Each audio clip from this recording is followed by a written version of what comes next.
और मोस्टली बच्चे हरियाणा के, मैं कह सकता हूँ इस एरिया के, सब अनीमिक हैं, खून बहुत कम है उनमें, क्योंकि उनकी डाइट ही प्रॉपर नहीं है। और जब खून कम होता है, खून से ही सारा बॉडी का सिस्टम चलता है, खून कम होने से फिर उनको बार बार बीमारियां होती हैं। दूध जो है हमारे हरियाणा में, दूध पे बहुत जोर दिया जाता है, तो वो गलत है। अगर आपका बच्चा 6 महीने का हो गया है तो दूध की मात्रा कम करते जाएं और बच्चे को खिलाने का रखें। जैसे खिचड़ी है, दलिया है, आटे का पतला हलवा है, सूजी की खीर है, ये सब चीज़ें रिप्लेस करेंगे दूध को, ये चीज़ें खिलाएं। एरिया में हमने देखा है कि एक बीमारी होती है गेहूं की एलर्जी, जिसे सीलिक डिजीज भी कहते हैं, वो बहुत ज़्यादा बढ़ रही है। दूसरा कुपोषण एक जो बढ़ रहा है, हमारे एरिया में भी बढ़ रहा है, वो ये है कि बच्चे फैटी हो रहे हैं।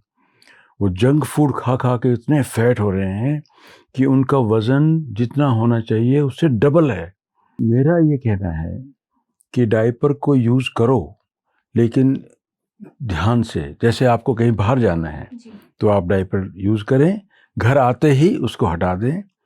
दूसरा, डायपर यूज़ करने से पहले बच्चे को गोले का तेल लगा दें, और रात को जैसे बच्चा सोने लगा है तो उस वक़्त डायपर लगा दें 4-5 घंटे के लिए बेशक, ताकि वो बार बार आपको भी परेशान ना करे, उसकी नींद डिस्टर्ब ना हो। लेकिन इससे ज़्यादा यूज़ ना करें डायपर को। सबसे सर्वोत्तम माँ का दूध है, और मैं कहता हूँ कि इसको हमें बढ़ावा देना चाहिए। माँ की खुराक अच्छी होनी चाहिए। हम लोग, हमारे एरिया में क्या है कि माँ को पूरी डाइट नहीं देते डिलीवरी के बाद, तो उसका माँ का दूध कम हो जाता है। माँ को पेट भर के खाना, फ्रूट्स और 1.5-2 किलो दूध पीना चाहिए, ताकि माँ को दूध आए। अगर आप बोतल से दूध पिला रहे हैं तो कम से कम 3 बोतलें घर में रहनी चाहिए, और तीनों बोतलों को एक साथ उबालना चाहिए। निप्पल कम से कम 5 मिनट तक उबलते पानी में रहे, और बोतल कम से कम 10 मिनट तक उबलते पानी में रहे।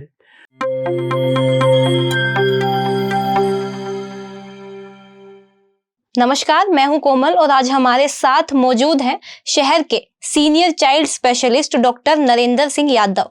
सर, सबसे पहले आपका स्वागत है हमारे स्टूडियो में। बहुत बहुत शुक्रिया, थैंक यू। जैसा कि अब सर्दियां शुरू हो रही हैं, मौसम में बदलाव है, इस दौरान बच्चों में और नवजात शिशुओं में किस तरीके की दिक्कत हो सकती है, कौन सी बीमारियां हो सकती है और उनसे कैसे हम बचाव कर सकते हैं? नवजात शिशु में तो कोई सीज़न के हिसाब से कोई ऐसी बीमारी नहीं होती है, लेकिन इस बदलते मौसम में, जैसे सर्दियां अब शुरू हुई हैं, आजकल वायरल एक बीमारी है जिसका नाम है एक्यूट ब्रोंकोलाइटिस। वो बच्चों को बहुत हो रही है। उसमें क्या होता है कि बच्चे को सांस लेने में तकलीफ़ होती है, वो बहुत जल्दी जल्दी सांस लेता है, और उसको कई बार तो इतना सीवियर रेस्पिरेटरी डिस्ट्रेस होता है कि हमें उसको दाखिल करना पड़ता है, और उसको ऑक्सीजन लगानी पड़ती है, और कोई छोटी कोई मशीन भी लगानी पड़ती है जिससे उसके सांस में आराम आए। वो एक्यूट ब्रोंकोलाइटिस है, ये वायरल होती है। तो ये हम बहुत केसेस आजकल जैसे ही सर्दियाँ शुरू हुई हैं हम देख रहे हैं, ये केसेस आ रहे हैं। तो इनके लिए सावधानियां क्या बरतनी चाहिए पेरेंट्स को? इसके लिए सावधानी यही है कि अभी जैसे एसी तो ना चलाएं जी। और पंखा ही चलाएं, और बच्चे को सडन एक्सपोजर ना हो। जैसे बच्चा कमरे में है, उसको अचानक बाहर ले गए, तो उससे एकदम सडन एक्सपोजर से ये हो सकता है।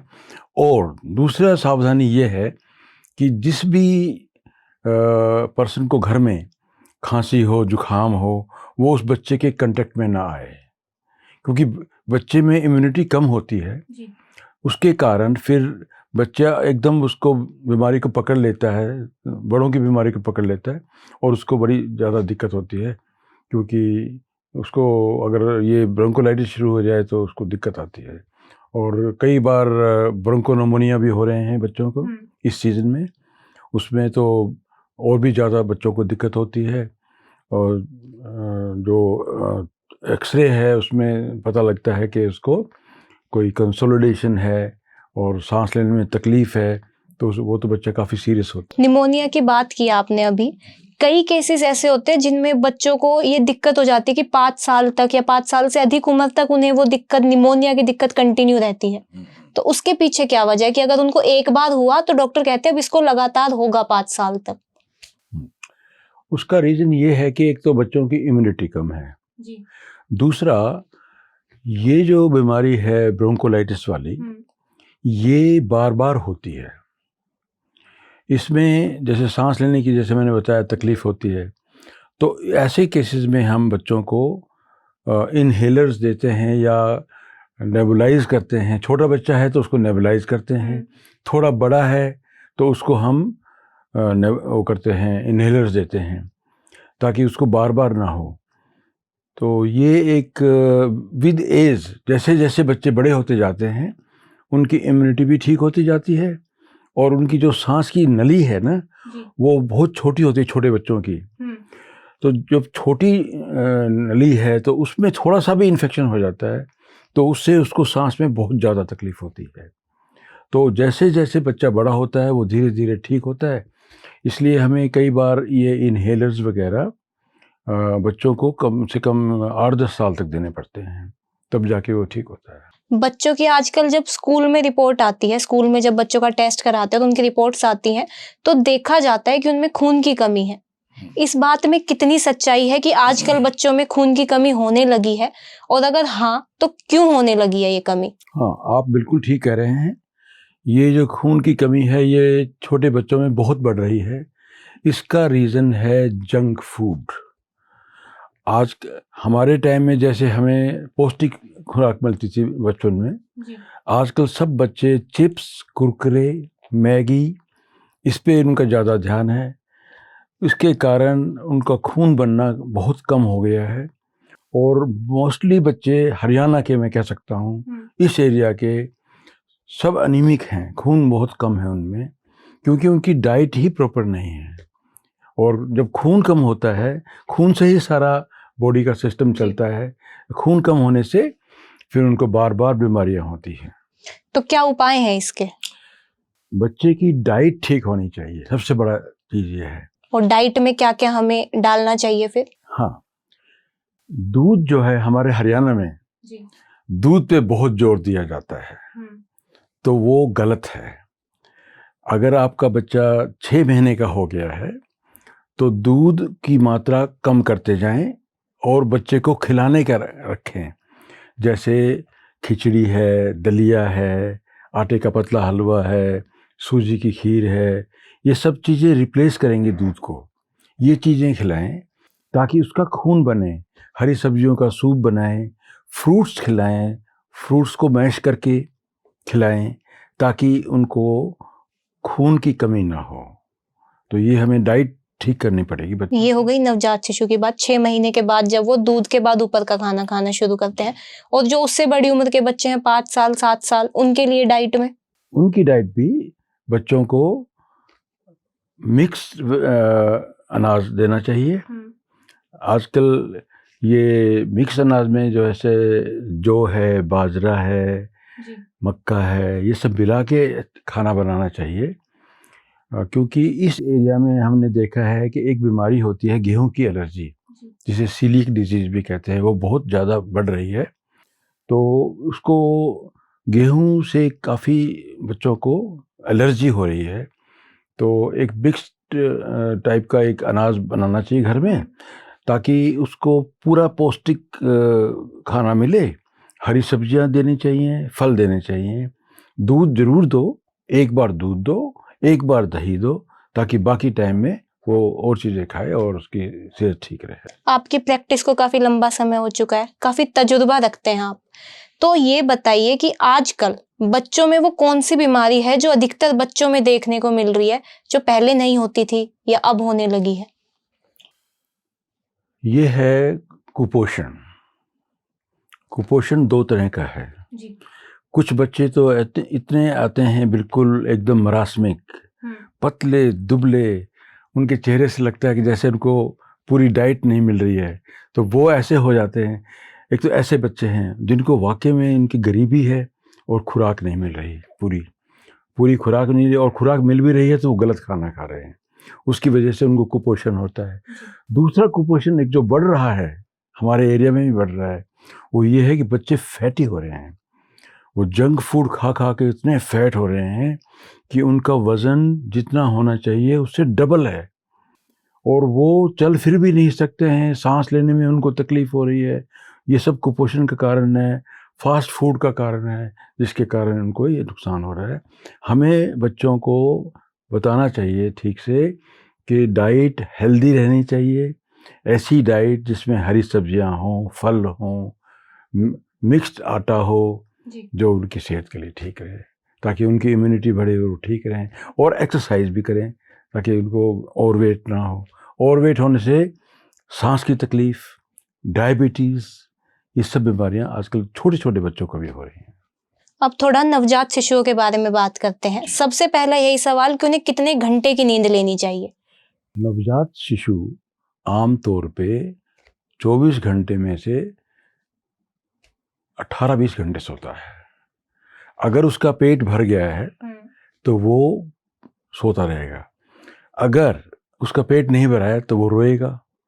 तो ये हमें आमतौर पे नवजात शिशु इतना सोता है, तो उसको इतनी नींद लेनी चाहिए, और नींद लेने से ही उसकी ग्रोथ होती है। जन्म के कितने समय बाद, कितने दिन बाद नवजात शिशु को नहलाना शुरू करना चाहिए, और उस दौरान क्या क्या सावधानियां बरतनी चाहिए?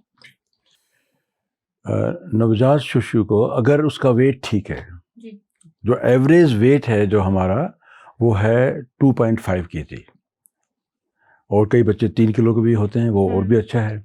अगर उनका वेट ठीक है तो हम उनको, जैसे गर्मी का मौसम है तो हम उनको डेली नहला सकते हैं।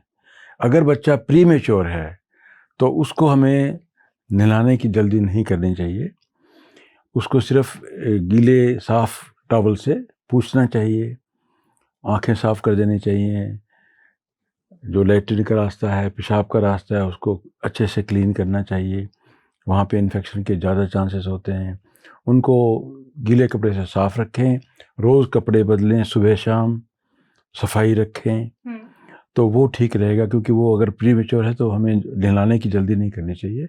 उन बच्चों को जब उनका वेट ठीक हो जाए तो उनको डेली नहला सकते। डॉक्टर साहब ये बताइए, स्तनपान कितनी बार कराना चाहिए, मेरा मतलब फीडिंग कितनी बार कराना चाहिए, और कितने कितने गैप के बाद कराना चाहिए? स्तनपान आमतौर पे जो बच्चा है वो 2 से 3 घंटे में एक बार दूध पीता है। इसके 2 तरीके हैं, या तो हम टाइम फिक्स करें, वो बड़ा मुश्किल होता है छोटे बच्चे में, वो रोना शुरू कर देता है तो दूध पिलाना पड़ता है। तो एक तो ऐसे होती है डिमांड फीडिंग, जैसे बच्चा रोए उसको दूध पिलाया। आम तौर पे शुरू में कुछ डिफ़िकल्टी आती हैं, बाद में सब बच्चे सेट हो जाते हैं और 2 से 3 घंटे में दूध पीना शुरू कर देते हैं। और यही, ऐसा कोई साइंटिफिक रीजन नहीं है जब भूख लगे? जब मेरे ख्याल मैं जो समझाता हूँ वो, जब बच्चा रोना शुरू कर दे उसको दूध पिला दो। आम तौर पे कुछ टाइम के बाद, शुरू के कुछ टाइम के बाद बच्चे सब सेट हो जाते हैं और 2 घंटे में, कोई 3 घंटे में दूध पीना शुरू कर लेते हैं। आजकल बच्चों के लिए डायपर का इस्तेमाल बहुत होने लगा है। ऐसा कहते हैं लोग कि डायपर का इस्तेमाल अच्छा नहीं होता है, बच्चों के लिए वो हानिकारक होता है। तो उसकी जगह क्या इस्तेमाल करें फिर? हाँ, डायपर के लिए, डायपर से एक्चुअली ये सिंथेटिक मटेरियल यूज़ होता है उसमें, जिसके कारण बच्चों को एलर्जी होती है और उनके जो लैट्रिन का रास्ता है बिल्कुल लाल हो जाता है। तो मेरा ये कहना है कि डायपर को यूज़ करो, लेकिन ध्यान से। जैसे आपको कहीं बाहर जाना है तो आप डायपर यूज़ करें, घर आते ही उसको हटा दें। दूसरा, डायपर यूज़ करने से पहले बच्चे को गोले का तेल लगा दें, और रात को जैसे बच्चा सोने लगा है तो उस वक़्त डायपर लगा दें 4-5 घंटे के लिए बेशक, ताकि वो बार बार आपको भी परेशान ना करे, उसकी नींद डिस्टर्ब ना हो। लेकिन इससे ज़्यादा यूज़ ना करें डायपर को। कुछ पेरेंट्स का ये क्वेश्चन है एक, कि कुछ बच्चे ऐसे होते हैं जिन्हें किन्हीं कारणवश अपनी माँ का दूध नहीं मिल पाता, तो ऐसे में उन्हें पाउडर का दूध देना चाहिए, गाय का दूध देना चाहिए, उनके लिए कौन सा दूध सबसे ज़्यादा सही रहेगा? सबसे सर्वोत्तम माँ का दूध है, और मैं कहता हूँ कि इसको हमें बढ़ावा देना चाहिए। माँ की खुराक अच्छी होनी चाहिए। हम लोग हमारे एरिया में क्या है कि माँ को पूरी डाइट नहीं देते डिलीवरी के बाद, तो उसका माँ का दूध कम हो जाता है। माँ को पेट भर के खाना, फ्रूट्स और 1.5-2 किलो दूध पीना चाहिए ताकि माँ को दूध आए। माँ से अच्छा दूध कोई नहीं है। दूसरी बात यह है कि अगर किसी कारणवश जैसे माँ को कोई स्तनपान में डिफ़िकल्टी है या कोई एब्सेस हो गई है, तो फिर ऐसे केस में हमें उसको ऊपर का दूध पिलाना पड़ेगा। तो वो हमें गाय भैंस का दूध नहीं पिलाना चाहिए, क्योंकि वो बहुत बच्चा हजम नहीं कर पाता है, हैवी होता है। तो हमें बच्चे को बेटर है कि कोई डब्बे का दूध हमें उसको पिलाएं, और वो भी हम उसको कटोरी चम्मच से या एक पेलाडी होती है जिससे हम उसको पिलाएं। आजकल बोतल इस्तेमाल करते हैं। अगर बोतल इस्तेमाल करने का सबसे बोतल से इन्फेक्शन बहुत ज़्यादा होता है, क्योंकि हम लोग सफाई नहीं रखते। अगर आप बोतल से दूध पिला रहे हैं तो कम से कम 3 बोतलें घर में रहनी चाहिए, और तीनों बोतलों को एक साथ उबालना चाहिए।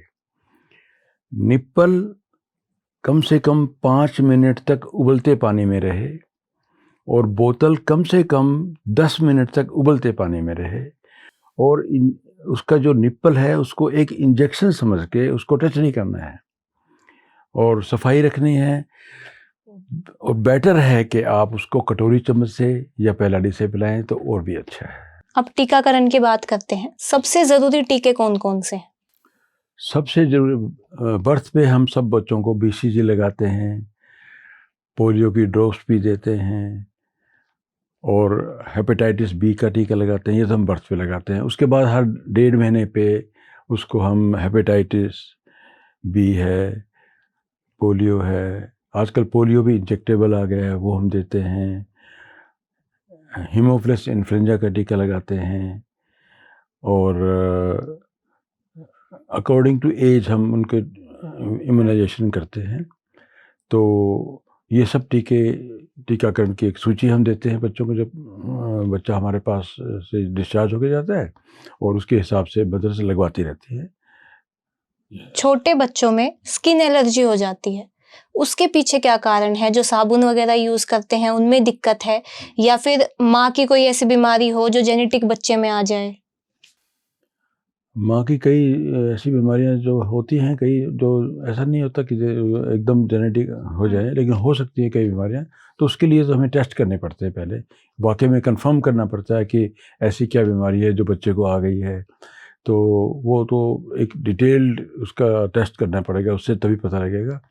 अदरवाइज़ हम यही कहेंगे कि माँ का दूध पिलाओ, और माँ के दूध से अच्छा कोई दूध है नहीं। कुछ बीमारियां जो अगर माँ को खांसी जुकाम है वो बच्चे को आ सकता है। ऐसे में माँ को हम एडवाइज करें कि वो मास्क लगाए, पहले मास्क लगा के फिर बच्चे को दूध पिलाए, ताकि उसका खांसी जुकाम उसको। स्किन एलर्जी की बात कर रही हूँ मैं, दाने दाने हो जाते हैं उनको, रेड रेड हो जाते हैं। हाँ, वो उसका कारण अलग है। उसका कारण ये है कि बच्चे को एलर्जी बहुत जल्दी होती है, तो हमें सब सिंथेटिक मटेरियल जो भी हैं, जैसे बच्चों का सोप भी अलग होता है जिसका pH बहुत ज़्यादा कम होता है।